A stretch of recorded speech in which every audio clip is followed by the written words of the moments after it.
Welcome to my channel, Mindsight Musings, Post Positivity.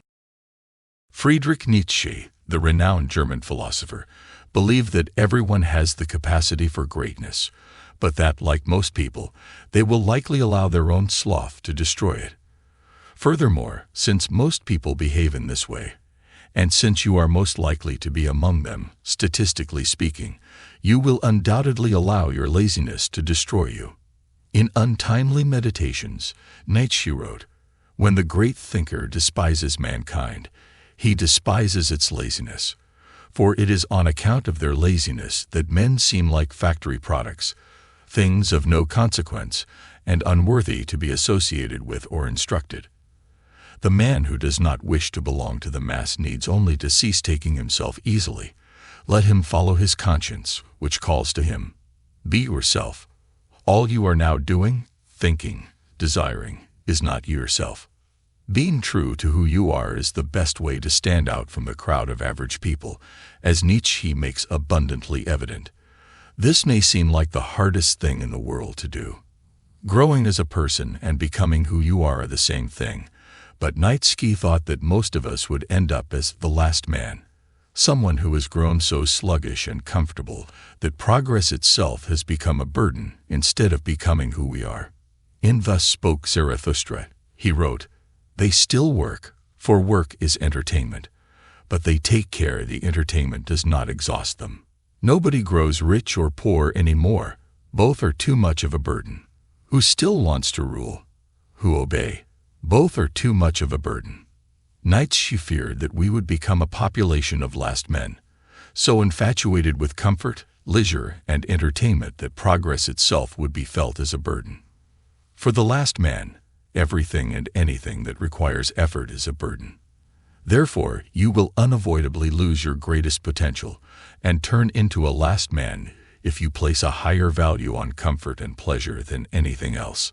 Aesop does a great job capturing this idea in a fable. While the ants are busy storing food for the winter, the grasshopper spends his summertime singing, dancing, and enjoying the sun. The grasshopper remarks, "These ants don't know how to enjoy life. They work too much," with a bemused expression on his face. After that, he reclines and naps. He keeps doing this all summer long, but winter finally arrives. When the grasshopper finds he has nothing to eat for the winter, he goes to the ants and begs for food. "Please give me some of your food. Throughout the summer, you disregarded us and showed no desire to assist us. Why don't you now realize how beneficial all of that singing and dancing is to you this winter?" The ants move away, turning their backs on the grasshopper. This fable effectively captures universal humanity.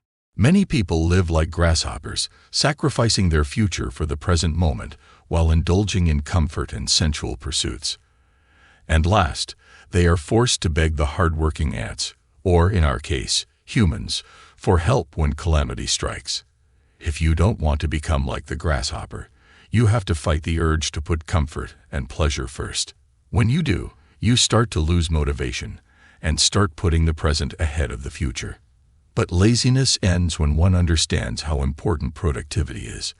Being productive is important because it makes you feel more comfortable when issues arise. In the winter, a squirrel who gathers nuts in the summer does not need to worry as much. Summer is the best time to get ready for winter because winter will always arrive, regardless of how long summer seems to last. And while it's critical to combat laziness, we also need to combat slavishness, which is an equally critical extreme.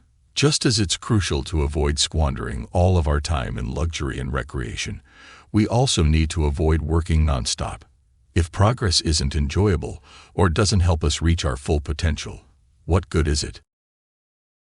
A narrative from Brazil highlights the drawbacks of thoughtless advancement. A fisherman is enjoying the sun and catching fish while out on his boat. In order to improving as a fisherman and supporting his family, he also takes pleasure in his accomplishments and makes sure to get enough sleep in the evenings so that he can go fishing the following day. He is productive right now, and he will continue to be productive down the road. While out on his boat one day, he encounters a businessman. To the fisherman, the businessman says, "You need to think bigger. You must employ assistants to help you catch fish. It's why. The fisherman asks. Because you will have more fish to catch than you do now at that point. What happens next? Thereafter, you'll have an excess of fish that you can sell for a higher price. Yes, exactly. And after that, you can hire more fishermen under you with that money. And after that, what will happen? Are you not understanding? Those fishermen are resources you can use to increase your profits. Then you could purchase a larger boat with a net and a crew with the money you made. Then you can catch 100 times as many fish as you do now with that team. And what comes next? The fisherman asked. The merchant became irritated. After that, you'll have so much money. You can spend it however you please. The fisherman responded, but right now, I am doing what I want. This story aptly demonstrates the folly of unthinking advancement and excessive labor. Making progress seem like a goal in and of itself can seriously divert us from living the meaningful life that the majority of us genuinely want. Therefore, the middle ground between laziness and slavishness is where the solution to this issue lies. I refer to that as happy medium productivity. To be joyfully productive, you must direct your energy toward daily goals that keep you from falling into the traps of indolence while enabling you to make meaningful progress. You can avoid being the slavish businessman or the lazy grasshopper by practicing joyful productivity. One crucial thing to remember in order to lead a happy and fruitful life is that we all depend on one another in order to survive. Nobody is able to take care of everything on their own. The happy worker needs to produce something worthwhile to trade for money, which they will need to make ends meet and prosper. That's the way it is in our world.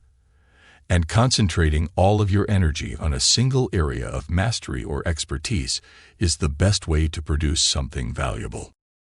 As Adam Smith wrote in The Wealth of Nations, by reducing every man's business to some one simple operation, and by making this operation the sole employment of his life, it necessarily increases very much the dexterity of the workman.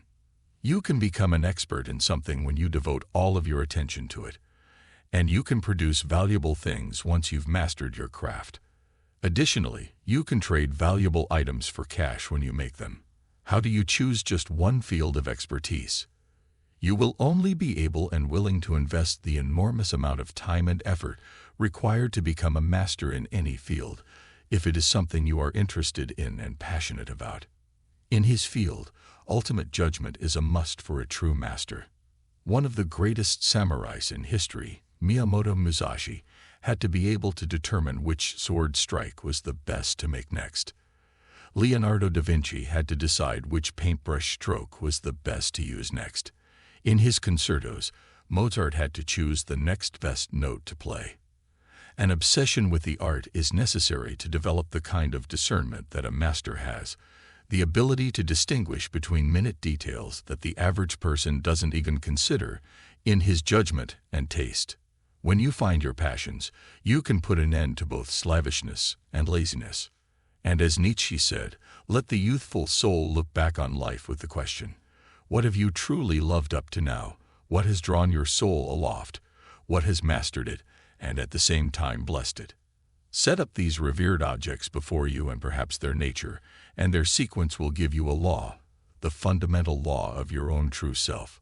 Look at the things that interested and spoke to you as a child, before the outside world dictated what matters to you. The investigation of those initial interests holds the key to moving forward. The route to a happy and fruitful life is 1. Take a close look at your childhood interests and expose yourself to a lot of new things. Find out what interests and motivates you on a regular basis. 2. Address a challenging issue in your area of interest. 3. Develop that answer into a good or service. 4. Get money by offering that good or service to other people. 5. Continue to fund your life and develop your skills with that money. Develop into an expert in your field. 6. Go back to step 2 and repeat. Avoid being lazy. If you do, the world will end you. Defy slavishness, or you will ultimately destroy yourself. The route to a happy and fruitful life is to find your passion. Develop it into mastery. Solve a challenging issue. Turn the solution into a good or service. Sell it. Use the proceeds to improve your craft. And then rinse and repeat until your life is over. For daily videos, subscribe to our channel and hit the bell icon so you will not miss any updates.